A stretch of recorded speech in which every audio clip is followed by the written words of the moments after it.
The TVWAN News is proudly brought to you by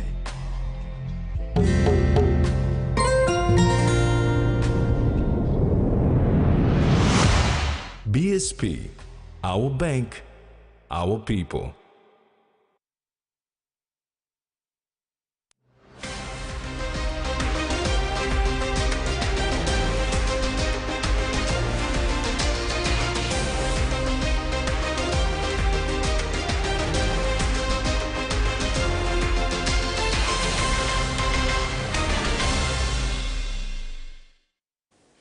Hello and welcome to TV1 News. I'm Carol Kidu Jr. And I'm Tracy Pat. Join me later for all the sporting details. Foreign Affairs Minister and member for Mosby South, Justin Kichenko, inspected the ongoing construction of the new Kaugere Academy staff accommodation block. The block will consist of 12 self-contained units for staff of both the primary and secondary schools. Minister Kichenko expressed confidence that the staff accommodation block would be completed by September, boosting staff morale and ensuring high standards at the institution. Additionally, rehabilitation work on Commuter Crescent and Forster Street, Kaugere, is underway to complement the new infrastructure and improve access to and from the school for parents and children. Minister Kichenko also acknowledged the support and partnership of NCD Governor Paus Pakop and NCDC in Port Moresby South's ongoing progress and efforts for the delivery of basic services. Minister for Works and Highways Solan Mirisim recently launched the resealing and maintenance of the 10-kilometer Bola Junction to Bitokara section road. He acknowledged the splitting of Talasia district. It has allowed for government services to reach more people. Infrastructure is essential to economic development for any region. Ideally, it provides employment and allows for business operations and ease of exchange of goods and services. It also reduces supply chain disruptions. Minister for Works and Highways recently launched a key economic road corridor in Talasia District, West New Britain Province. The 10-kilometer stretch between Bola Junction and Bitokara will undergo maintenance, rehabilitation, and sealing. It is a vital asset for economic development for the people of Talasia. Pagkontrakta kami bla putin na yung spark na putin bus na na tritan mo na stop walk. You play yet no like him service lo kami say. Ino me bla. Minister Mirisim acknowledged the splitting of Talasia district in 2022. It has allowed for more government services to reach Talasia's rural population. He urged locals to respect and support the work of contractors in completing the road rehabilitation project. And now, true, you can look him service and come house to you. Time you got one member to solo look at him big pla hub. And by hard to look him all the service longer the hub. But time government is going to brook him because the service delivery me hard na me brook him district or tupla. Now you can enjoy this plot. Think government looking service through house to work for you. Minister for Oil Palm and member for Nakanai, Francis Maneke, was one APMP. The splitting of Talasia district has resulted in basic government services being accessible to the Nakanai people and the Talasia district. Thank you all people belong Talasia, all leaders, all big man na Mary Logo the place long here. Also you may been staff one time and in it long Talasia, may been member of last member of long Talasia, now you may broke na me talk mas lodesla. Na to big plan on behalf of people blow nakanay, me like talk also. This la time you may stop long la time you may feeling big plan heavy lo plant your service lo province long you may. That's all lo now you become we are relieved. Lo now that government lo Papua New Guinea through lo honorable James Marape. And me look sabe lo sing out, lo leaders blow me, or people blow me, lo West Numitin, na make him nap him, like blow me, na ting blow me, lo make him so that he be got Tupla district, long province blow me. Thank you, Honorable James Marape, na government lo pangu, and me lead lo today. Freddie Moe, TVWAN News. Sasindran Mutaville, Governor for West New Britain, and Thalassia MP Freddie Kumai witnessed the launch of the road rehab program. Both urged locals to support this government initiative and take ownership of the infrastructure once it is completed. The investment you make in Lodisla Road, you by looking returns belong. Sampler Road, you by investing hundreds of millions of kina, where you don't have looking big return. This road you by investing also 10 million kina or 20 million kina, where return by come up also 100 million kina or more. In terms of contribution blow, economic contribution blow, this road because you me hosting this green gold, now you me hosting this oil palm industry. Support we are Prime Minister, and we look several this district where and we booking awesome one league baby where and we come up him and we continue to support him and fund him this district. You will fight him one big hand. The people of Konkua and Bilimoya in Eastern Highlands Province will soon have a new road. A groundbreaking was hosted on Friday, May 17th, signifying the start of roadworks by Lae-based Sons Constructions. The Konkua to Bilimoya Road in Eastern Highlands Province is the first infrastructure road project that was approved by the Department of National Planning and Monitoring to be implemented under the K92 Mining Limited Infrastructure Tax Credit Scheme. Landowners of the K92 mine gathered at Konkua Village on Friday, May 17th to celebrate the groundbreaking of K92's first 24 million kina road. Eastern Highlands Governor Simon Sia congratulated K92 Mining, describing them as latecomers in the PNG mining sector. But you have proven their record. Your record, you have delivered. Your record is there. I wish you can look at some other areas, some other locations, some other area in Eastern Highlands. Under my leadership, under my government, you have my 101% support. To Konkua and Bilimoya communities, you are the lucky one. The governor outlined that the decision to construct the 11.5-kilometer Konkua to Bilimoya Road was not made by only one person, but a committee. He stressed that Eastern Highlands is the only province that has a tax credit scheme committee, with the provincial administrator as the chairman. Lae-based civil engineering contractors Sons Constructions Limited went through the public procurement process to successfully secure the contract. How our contract was awarded was, it's gone through what we call public tendering, and then there were about seven to eight contractors we bid for this project, and they have their own evaluation team. And all these contractors, they have to go through, see that tender submission, whether you got everything, whether you are the suitable candidate for the job, and whether you have the capacity to deliver the job. And finally, it happened to be us.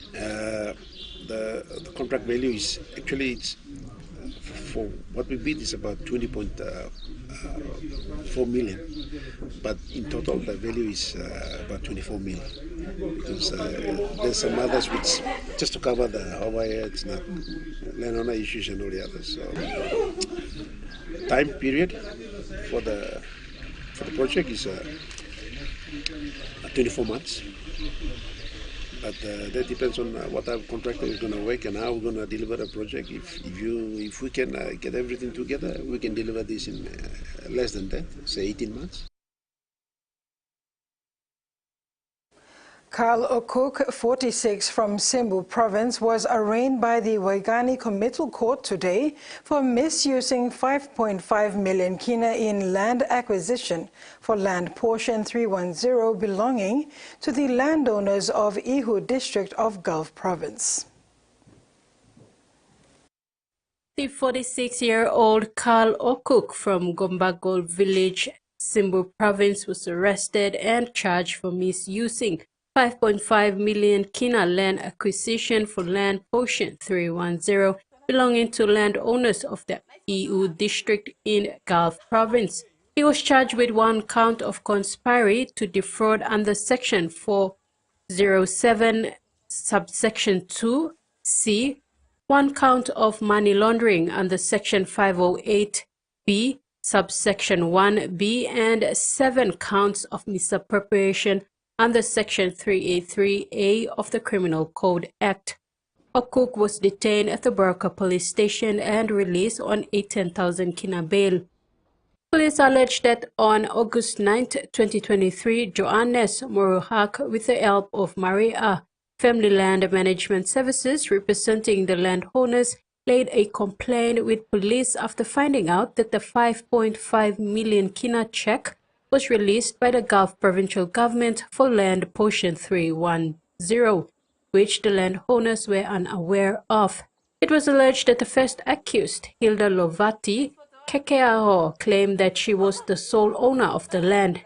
Kekeao had put together a team including Okuk, Samson Javiti, principal owner of Javiti Lawyers, and others, and they traveled to Kerma around May 14th and 15th, 2023, and negotiated the release of the check for over a week. After they returned to Port Moresby, police alleged that the 5.5 million kina check was released on Saturday, May 20th, 2023, and 16 separate transactions were made over various dates. 1 transaction was allegedly made to the law firm. Police investigations revealed that the Maria Family Land Management Services, who represented the landowners, did not have a bank account when the monies were transferred. Presiding Magistrate Paul Purini arraigned the defendant and adjourned his matter to June 17, 2024 to give police time to compile the evidence. Ni read out Okul's bail conditions and converted his police bail to court bail. Meanwhile, Oku's co-accused have been arrested and charged as well. Tracy Pa, TVWAN News. All secondary schools in New Ireland Province have resumed normal classes today after closing last week. The 11 secondary schools in the Maritime Province closed last week due to a delay in the release of the government tuition fee subsidy second quarter funding. Provincial Chief Executive Officer of the Social Sector, Apellis Benson, confirmed the resumption of classes, saying they are expecting the second quarter payment this week. Benson said 1.5 million kina would be needed to keep the 11 secondary schools in operation, while each of these boarding schools receives an average of 280,000 kina per quarter. Benson said all school leaders, Board of Governors, parents and citizens are strongly encouraged to strictly adhere to approved school budgets, school learning improvement plan, and live within the budget capabilities. You're watching TV1 News. Arab locals urge to create Association for Ease of Government Resources for Economic Development.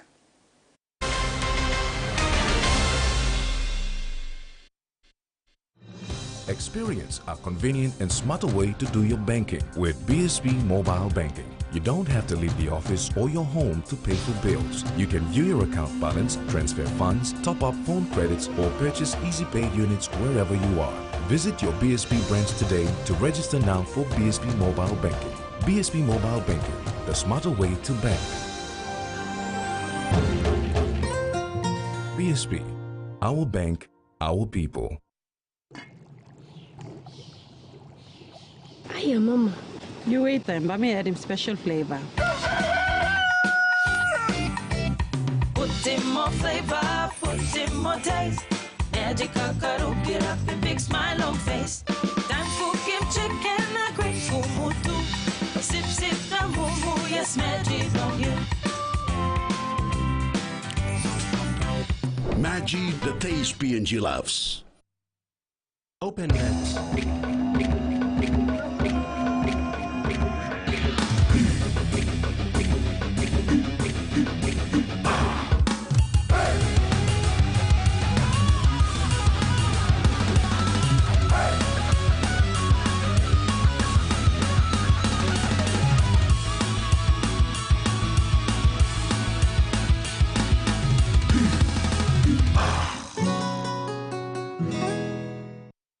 says the best Hunters players come from his region.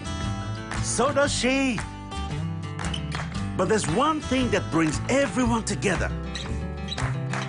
SB Lager, Bunyam Yumi. A quick favorite meal for the day does feel good. Snacks noodles is my choice for a simple meal. It is easy to prepare and fast to cook. And with a touch of flavor and ingredients, quality noodles that can be cooked and enjoyed in many different ways. You see, my whole family loves it. It's made here in PNG and comes in different pack sizes. Snacks noodles, tastier but you like it more.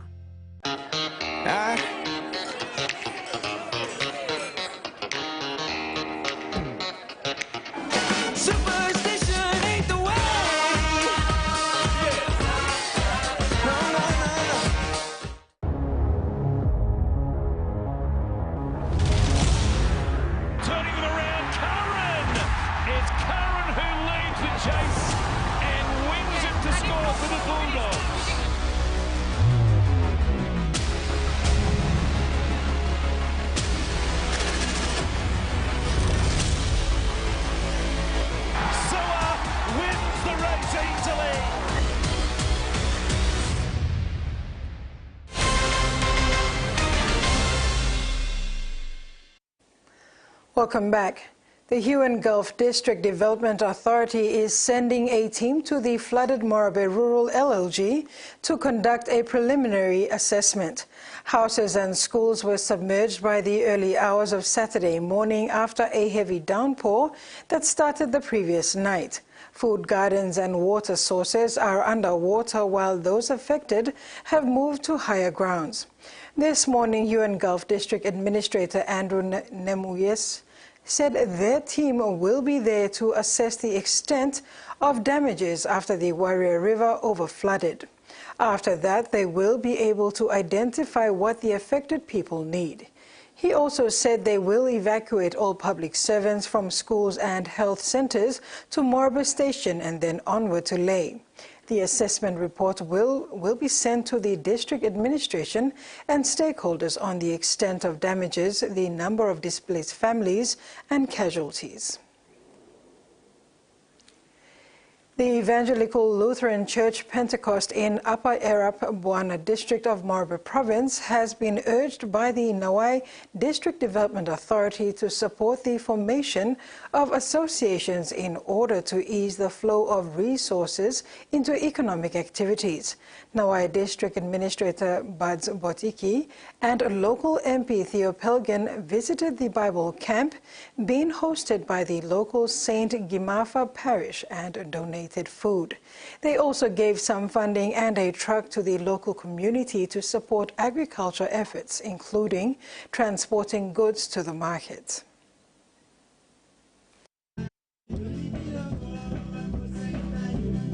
The Evangelical Lutheran Church Pentecost hosted a Bible camp recently at the St. Gimafa Parish in Buana district in Upper Erap, Morabe province.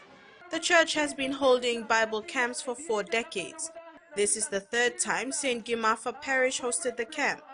Campers were surprised to get a visit from the Nawab District Administrator and the Member of Parliament Theo Pelgen. They thanked community leaders for organizing the visit. DA Botiki and MP Pelgen brought with them food and a donation of 5,000 kina, which they gave to St. Gimafa Parish and Kasuka Parish to support their work in the community. The DA took the opportunity to speak about government interventions in the area, beginning with health. Planeta Tikla Truck na PNG, it is in Sigma Nigo na Emino Street. DDA problema po yumi, liplay pa impidis kompla. Ambulance, tensita, anytime hela po to si Redim, patikin na ka lusim long, toroa. So this ambulance you can send him mabredo here, mamalo here, go ka lo housing don hingaw.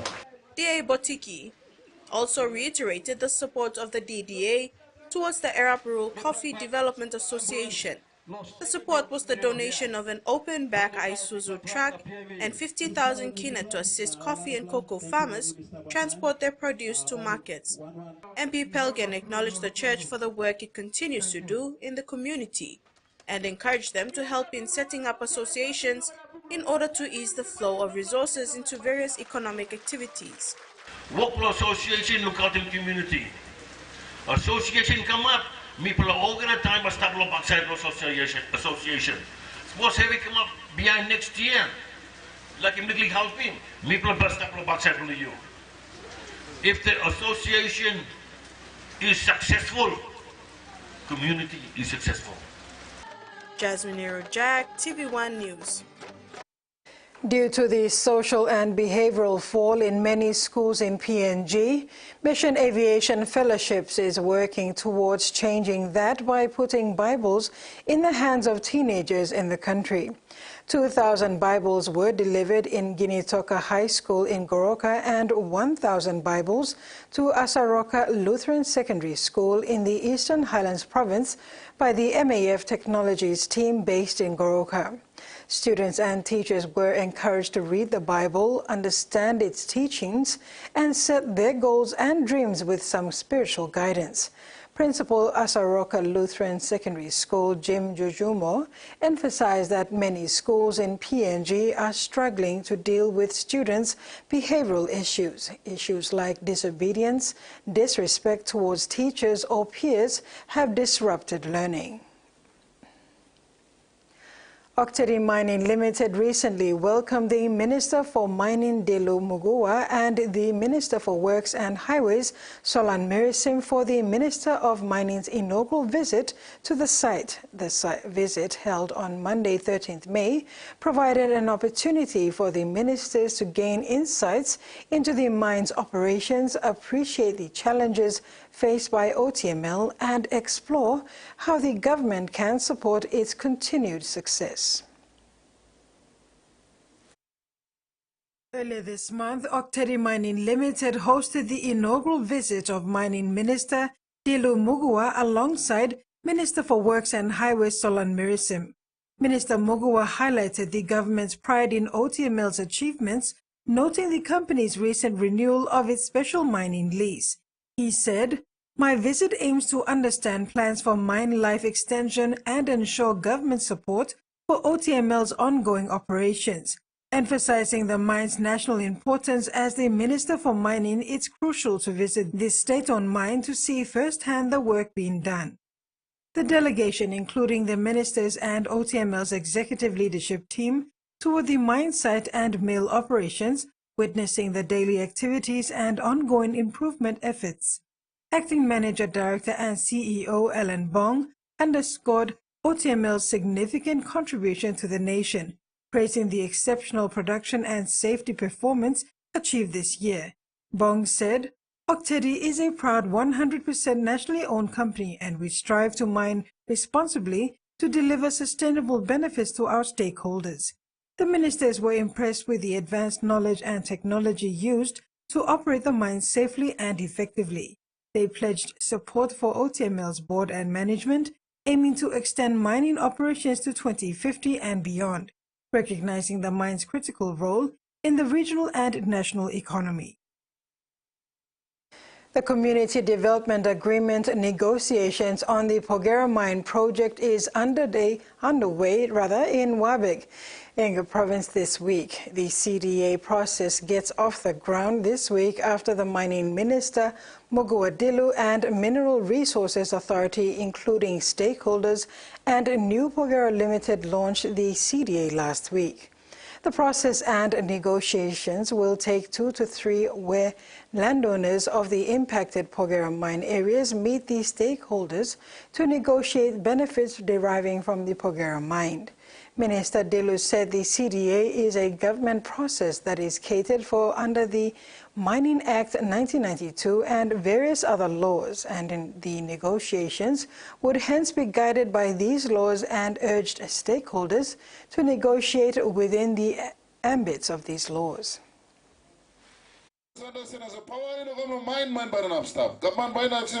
Benefit or revenue, now you may have to stop here by no So man too by na operate na ibe ko na stop also.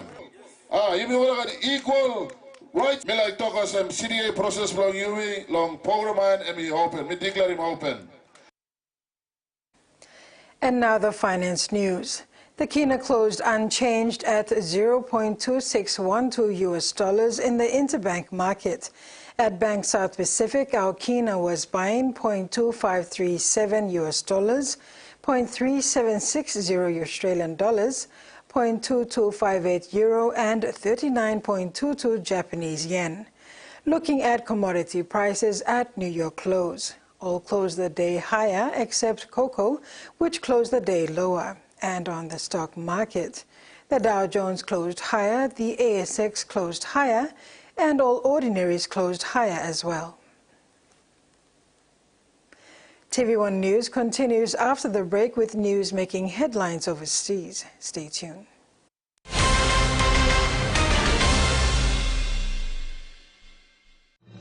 Experience a convenient and smarter way to do your banking with BSB Mobile Banking. You don't have to leave the office or your home to pay for bills. You can view your account balance, transfer funds, top up phone credits, or purchase Easy Pay units wherever you are.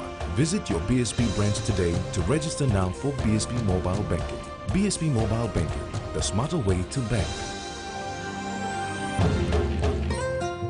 BSB, our bank, our people. A true champion is measured by their courage, their determination, and their passion to never give up and to always keep trying. With a delicious Milo in milk taste and added nutrients, Milo in milk is a great way to fuel our little champions with nourishing energy every day. Because true champions give it their all. Milo, PNG and Mia. Find PNG made. Need a wagon to carry stuff? Well, you're in luck. Win a fully stocked Flame wagon this holidays. Flame is giving away 345 Flame wagons stocked up with food for you and the family. How do you enter? Here's how. Simply buy Flame flour, Flame sugar, Flame oil or Flame rice. But 3 out of the 4 Flame products and enter your name on the back of your receipt to win. Check participating stores in main centers. Terms and conditions apply. Make it more one-time Flame. Enjoy life when we work together, making happy memories that last forever. Hot in talk, young or old, a scale-raised family meal with home. We'll bring out the smiles cause it's our favorite from us. Tennessee cola, scale rice on scale price.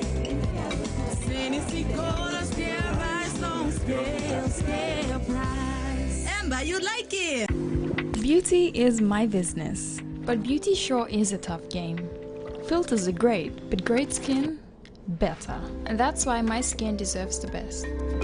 So I choose self-care, soaps that gently nourish my skin, resulting in a radiant look, made with tropical ingredients. I trust self-care from City Pharmacy. So bring it on! My skin is ready and so am I.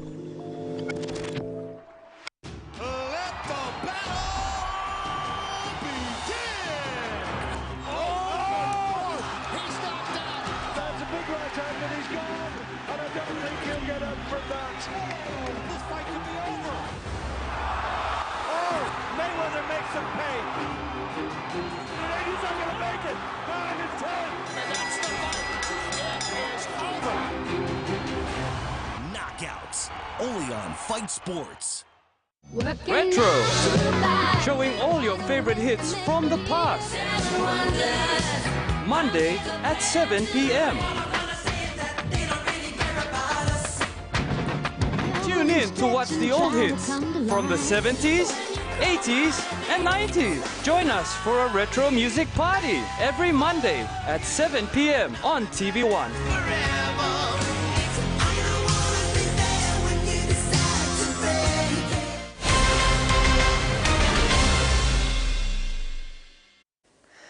South Australian businesses could enter the supply chain for America's nuclear-powered submarines as part of a new deal signed by the state government.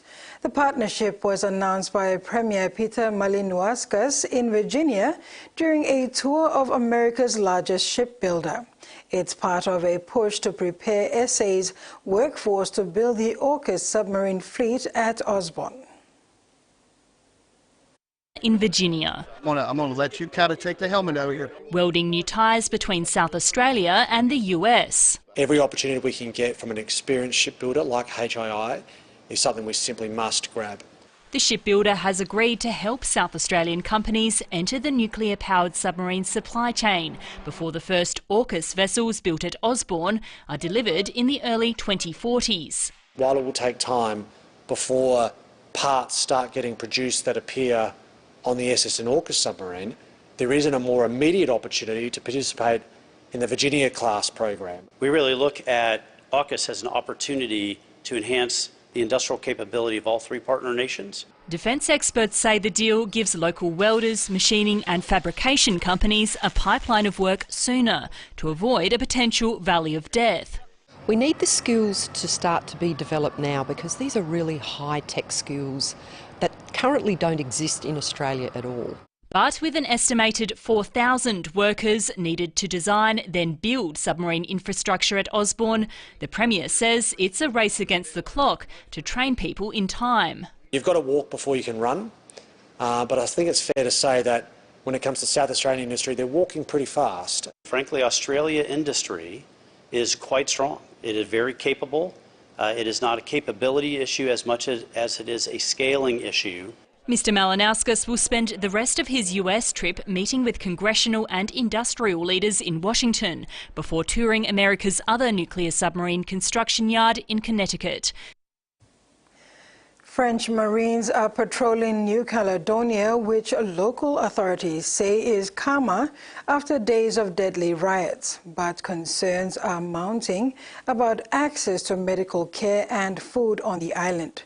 Fewer violent incidents were reported last Friday as 1,000 additional security forces were deployed on New Caledonia to support the 1,700 personnel that had been stretched by days of unrest. France's High Commission said operations to supply food and medicine to the public will begin with teams, including specialists in mine clearing, removing road barricades that have been booby-trapped by activists. The Bundaberg region, known as one of Queensland's primary agricultural areas, is facing the potential development of a coal mine. If approved, this mine would be one of the most coastal in the state. Local farmers are expressing concern that the mine could adversely affect water supplies crucial to their fields, posing a risk to the region's food supply and their livelihoods. Jason's slice of paradise. He carefully tends to each tree, but he's worried the farm's future could be cut short if his water security dried up. It jeopardises this region's ability to be competitive to grow food for the nation. Fox Resources has applied for a mineral development licence for a 7,800 hectare coking coal mine. The prospect of a coal mine being allowed in a food bowl is just ridiculous. The initial licence was rejected by the Resources Minister in 2022, the first to be turned down by the current Queensland government. But 18 months later, that decision was set aside by the Supreme Court. This is a process that we know has been challenged through courts and is now being resubmitted for a final decision. The company says it won't disrupt water supply. We're not going to have any impact on the aquifers or the underground water. This is prime agricultural land and we don't want that damaged by mining, so that's not for our region. Commodity experts say labour shortages, extreme weather and growing demand for steel are driving up the price of metallurgical coal, incentivising companies to invest in new mines. If people think there's a cost of living crisis at the moment, you imagine taking away one of the biggest food bowls within Australia To have a coal mine kilometres away is just disastrous for people. As people across the country face a cost of living crisis, housing has become a central concern, affecting both renters and homeowners alike. The issue of making housing more affordable and accessible may sound straightforward, but as Alan Kohler will explain, the solutions are complex and challenging to implement. The federal budget had a whole new section on housing, which is fair enough since it's the real underlying cause of the cost of living crisis. And it was clearly displayed by these two charts in that section of the budget papers. The poorest tenants are now paying 54% of their income in rent, an historic high. And for those who buy a house, the average share of income to service a new loan is almost 50%, well above the long-term average of 36%. But as usual, the solutions presented for housing affordability are all about supply. The government's central target is 1.2 million new homes between now and 2029. But as the new National Housing Supply and Affordability Council pointed out 2 weeks ago, completions are running well short of what's needed, and the target is unlikely to be met. The presumption is that demand is a given, and the only way to improve affordability is to increase the number of new houses. But supply is inelastic because houses are expensive and take time to build. And in any case, there's not much capacity in the construction industry at the moment because of the huge increase in infrastructure spending going on. Demand for housing can be limited, but that takes political courage, and there was none of that sort of courage in the budget. And the other thing to bear in mind is that there are 11 million houses in Australia for 27 million people. The last census revealed that more than 1 million of them were empty on census night, and also close to 30% of two-person households are rattling around in 4-bedroom houses. Given the cost and difficulty of building new houses, maybe there should be a little bit more focus on using the existing ones. You're watching TVWAN News. Tracy Parr joins us after the break with some updates from Digital ExxonMobil Cup and Host Plus Cup.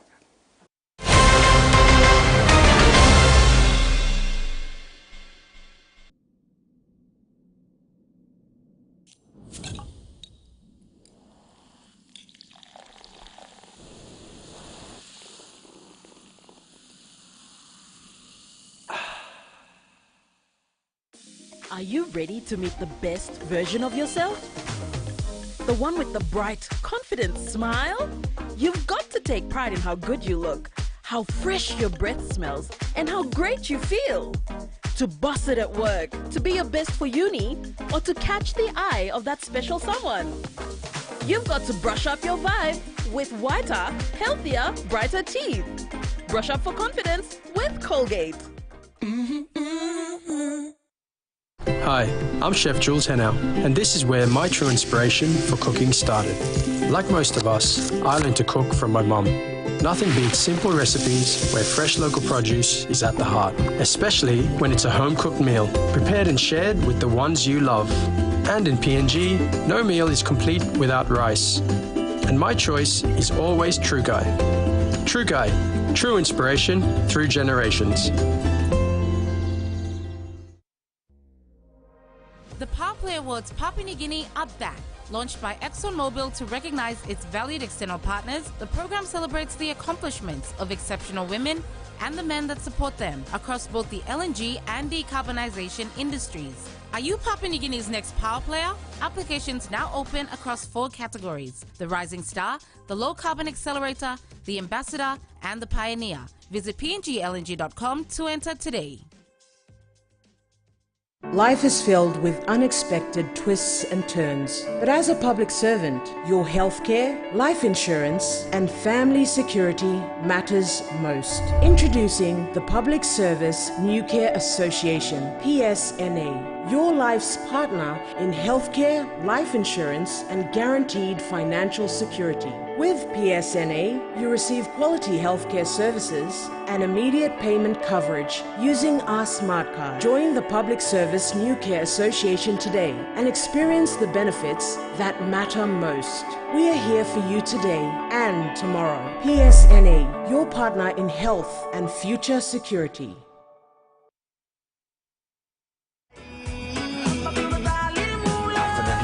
folklore album release. We released another song in 2 weeks' time.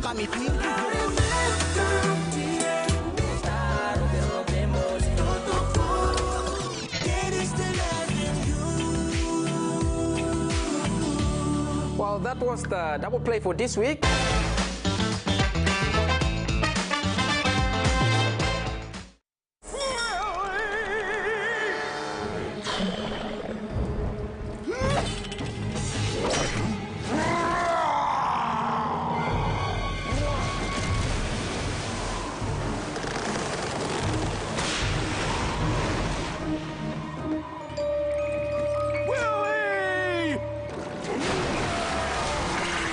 Catch the marvelous misadventures of Flapjack every Monday to Friday at 4 p.m. on HBO Family.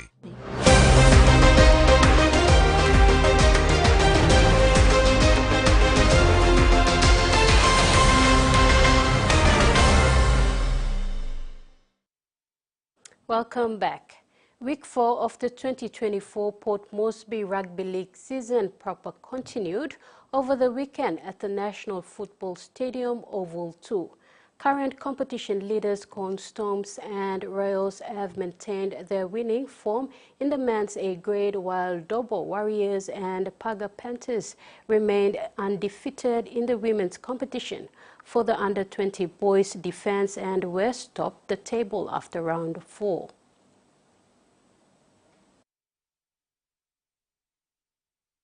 While the PRL board and executive currently awaiting a final decision from the PNG RFL board regarding allegations of non-compliance with PNG RFL rules and regulations, games continue uninterrupted.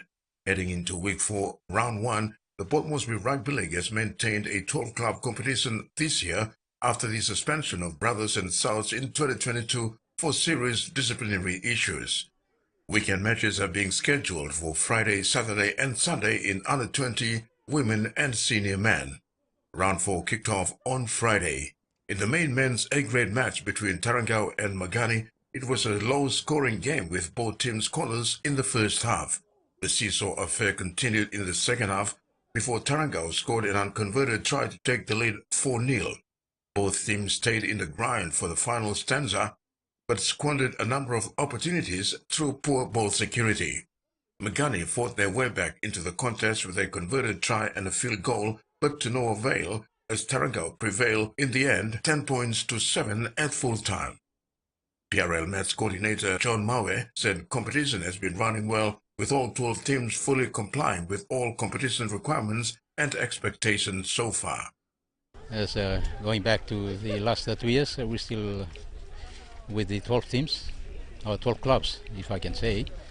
And as last year was okay with all the women team taking part, but this year, I don't know what it just happened to be that we had 3 forfeits weekend so far with 3 particular clubs, especially Defence, Magani, Gulf West and Butterflies. Marvel said this year Port Moresby Rugby League allowed clubs to field team members who play in the DSL ExxonMobil Cup competition. This has raised competition standards so far. Most of the players who have been dropped from the intercity teams, from the franchises, have been back to their own clubs, with the clubs that they started from. So now our competition in Port Moresby Rugby League is getting bigger and stronger compared to last year. The 2024 Port Moresby Rugby League season will run for 16 weeks of normal games with 4 weeks of finals. Mave further elaborated that round 1 will run for 11 weeks before they go into a split round for 5 weeks, culminating in the grand final. We are going at 11 weeks for the round 1 season proper, and then the round 2 will go into a split round of 5 weekends. And then we'll go into the finals. Terry Longwood, TVWAN Sports. The West New Britain provincial government-sponsored Kimber Cutters recorded their 4th win of the season on Sunday after overcoming an under-strengthened but resilient PRK Gulf Isu side 24-18, and the main match of the triple header at the Santos National Football Stadium. Qatar's narrow win has again left the Gulf franchise winless.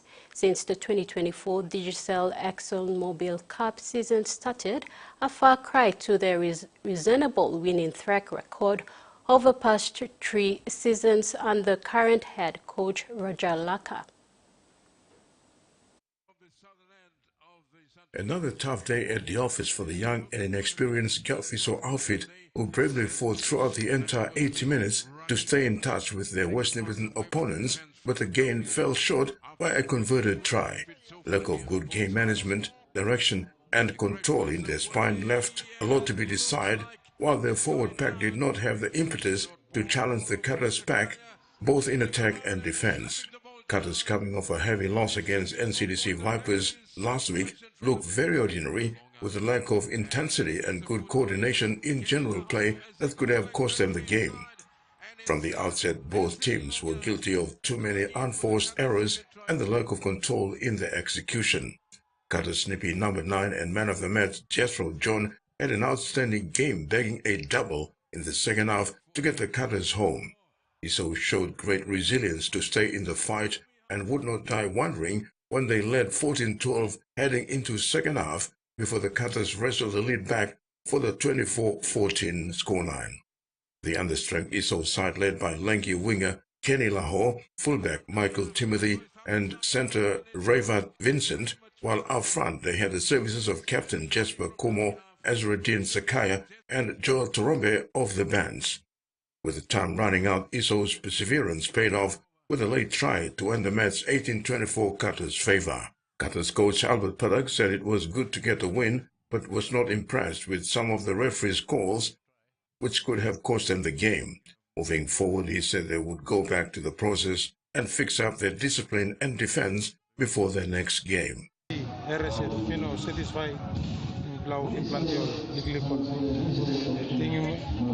Something to him, rating belum platasol refs, mas lug-lugud lol something. Yang miluki mo something in straight.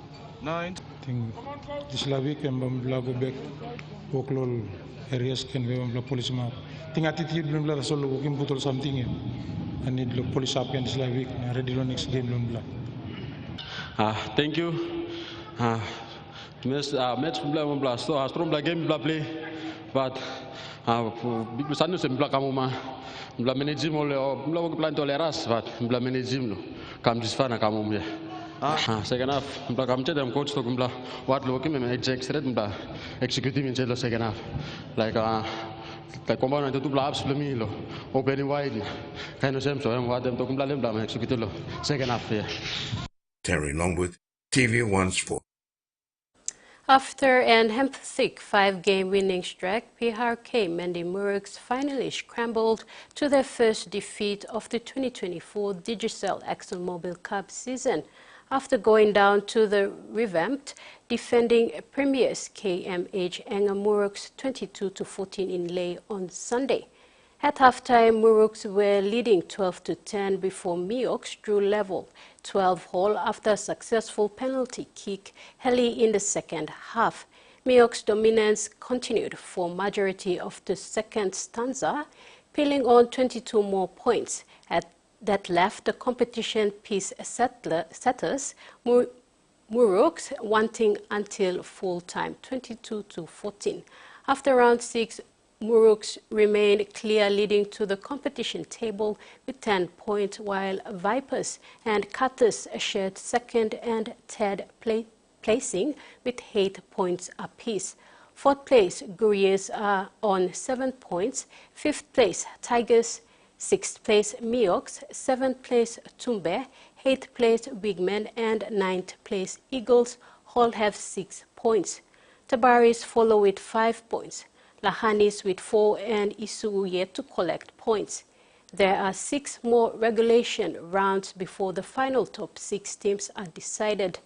The final series is scheduled to start August 25th, 2024, culminating in the Major Cup Grand Final on September 15th, 2024 in Port Moresby. The SP-PNG Hunters registered a 32-18 victory over competition cellar dwellers Ipswich Jets in round 10 of QRL Hostplus Cup on Saturday at the Santos National Football Stadium in Port Moresby. The win has elevated the PNG franchise to 6th place on the QRL Cup round 10 ladder with 12 points, joining Sunshine Coast Falcons 12 points in 5th place and Redcliffe 12 points in 7th place. After a number of mixed results at the start of their 2024 campaign, the Paul Ayton coach side has notched up 3 impressive wins over the past 3 weeks. In round 8, the Hunters recorded their first and biggest away game yet, 52-16 against Townsville Blackhawks in Townsville, beat Northern Pride 30-12 in round 9 before Saturday's 36-16 drubbing of the Ipswich Jets at the Santos National Football Stadium. The Hunters will travel to Queensland this weekend for their round 11 clash against Mackay Cutters 3 p.m. Sunday before they host the Magpies on the 1st of June at the Santos National Football Stadium. Meanwhile, after their tough loss on Saturday at the hands of the PNG Hunters, Ipswich Jets captain Kyle Foxwell was visibly disappointed with the outcome. He said they started well with a lot going their way, but just fell by the wayside, adding the high injury toll throughout the game did not help their cause. We started really well, the boys started really well, great effort, and we had really good middles really going forward early in the game, but yeah, just the Hunters came over us in the end there. Yeah, well, the injuries, they've been killing us all year, and once again today, a couple of injuries didn't go our way, and hopefully those boys are all right and they're not too serious injuries. Ironically, for the Hunters coach Paul Ayton, it was quite frustrating to see some aspect of the game that did not play out as planned, adding the fatigue factor also contributed to their error rate, which they must address before the Cutters match. Frustrating, but in hindsight, probably from the first set we could see they were tired. Our boys are tired, so we'll have a look at our preparation into the game. But yeah, probably from that first set, I could see that our boys were tired. Looked a bit fatigued coming into the game. So we'll have a look. We'll edit our last week of lead up into the game, and we'll fix that. Yeah. Just that we kept sticking to our process and what we wanted to do. I know there was a lot of areas in there, but when we could, we stuck to the process. And if we do that, normally by the end of each half, it pays off. But yeah, we were a little bit tired starting off the game, so that's something that we'll have to fix. Captain Ila'alo again put in an outstanding performance, leading from the front, and credited his boys for sticking around till full time. Not really the start that we wanted. The Jets came out firing. For full credit to us, we just kept turning up for each other. The moment in the game we just to grind as much as we can and complete the sets, and yeah, towards the back end, it paid way for us. And yeah, good to get the victory. A lot has to be sorted out for us, but that's something that we'll fix along the way. But yeah, thank the boys' effort for turning up for each other, and got the victory at the end. Terry Longwood, TVWAN Sports. The 74th FIFA Congress awarded the FIFA Women's World Cup 2027 to Brazil, the first time it will take place in South America. In an open vote, Brazil was appointed to host the 10th edition of the tournament after receiving 119 votes, while the joint bid of Belgium, Netherlands and Germany received 78. It is the first time that the FIFA Congress has voted on the host of the FIFA Women's World Cup. The tournament will provide a significant opportunity for FIFA to continue to build on the momentum generated by previous editions, including the globally applauded record-breaking FIFA Women's World Cup 2023 held in Australia and New Zealand last year. FIFA President Gianni Infantino, while at Congress in Bangkok, Thailand unveiling Brazil as host of FIFA Women's World Cup 2027. He presented the certificates to Brazilian Football Confederation President and Brazil delegation as they celebrated. Brazil Football Confederation applauded FIFA for its impartiality and transparency in awarding Brazil to host the Women's World Cup 2027. The PNG men's cricket team Barramundis have settled in well in St. Kitts, West Indies, following the exhausted four-day travel for the ICC Men's T20 Cricket World Cup. While in St. Kitts, the Barramundis will go into an initial round of training seasons and practice matches, with the first match done and dusted against Canada on Sunday, 19th May. After settling in, the PNG Barramundis stepped up to the challenge in a friendly against Canada, the first of 4 matches lined up against Canada and Namibia. On Sunday, the Barramundis took on a more offensive Canada side, with the Barras putting up a strong fight to go down by 5 runs, 143 to 148 in the final over. Not bad for a start, as they took on a very competitive side in preparation for their first outing against the mighty West Indies on June 3rd. Well, the team is doing great. We were on a very long journey. We've arrived in St. Kitts now, and we played our first warm-up game against Canada. We lost that one. We lost by 5 runs. They scored 148 and we scored 143. I was happy with the way the guys played. Unfortunately, some of our bags had not arrived, so some of the guys were not playing with spikes; they were playing with trainers. So, putting all those things into consideration, I think it would have been a better game than it was. I'm sure the next 3 games will give us an indication where we are. But I'm really happy that the guys are settled in. A few guys are still struggling with jet lag. But apart from that, everyone feels rested and the guys are happy and looking forward to the next few games. Included in the support team to the ICC T20 World Cup tournament, the PNG Barramundis have the invaluable expertise of specialist coach Phil Simmons, former West Indies cricketer and Trinidadian all-rounder with an impressive 40-plus years of cricketing experience. It is for this very reason that Simmons holds this role with the Barramundis.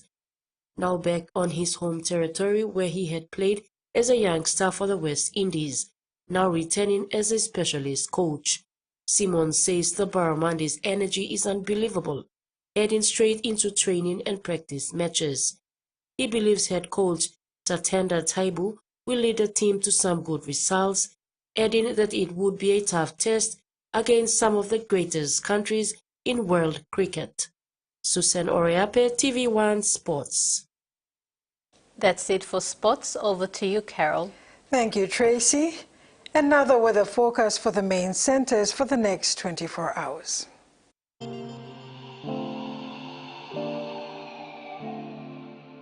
Southern region, scattered showers and isolated thunderstorms with areas of rain and possible riverine flooding and flash flood over western province. Port Moresby, mostly fine, partly cloudy. Momase, isolated showers and thunderstorms. Lae, partly cloudy with possible few showers. New Guinea Islands, scattered showers and isolated thunderstorms with areas of rain and possible riverine flooding and flash flood over the autonomous region of Bougainville. Highlands, scattered showers and isolated thunderstorms with areas of rain. Mendi, Tari and Wabeg, some rain showers and possible thunderstorms. Ocean forecast, coral seas, seas rough to very rough with southeast winds of 25 to 30, reaching 34 to 40. Bismarck Sea, seas slight to moderate with patches rough over the western sector. Coastal waters forecast, waters of southern PNG and Indonesian border to Daru, to Kiwai Islands, to Kerma to Yule Island, to Hood Point to Samarai Islands. Seas 2 to 2.5 meters, rising to 3 to 3.5 meters along gale warning areas.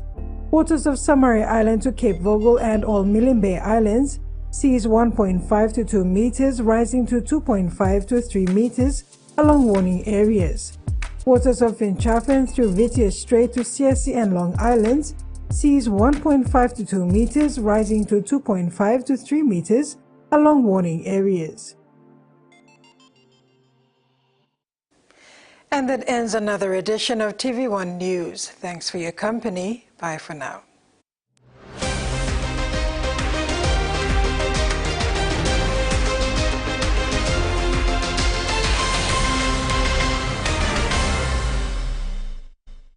The TV1 News was proudly brought to you by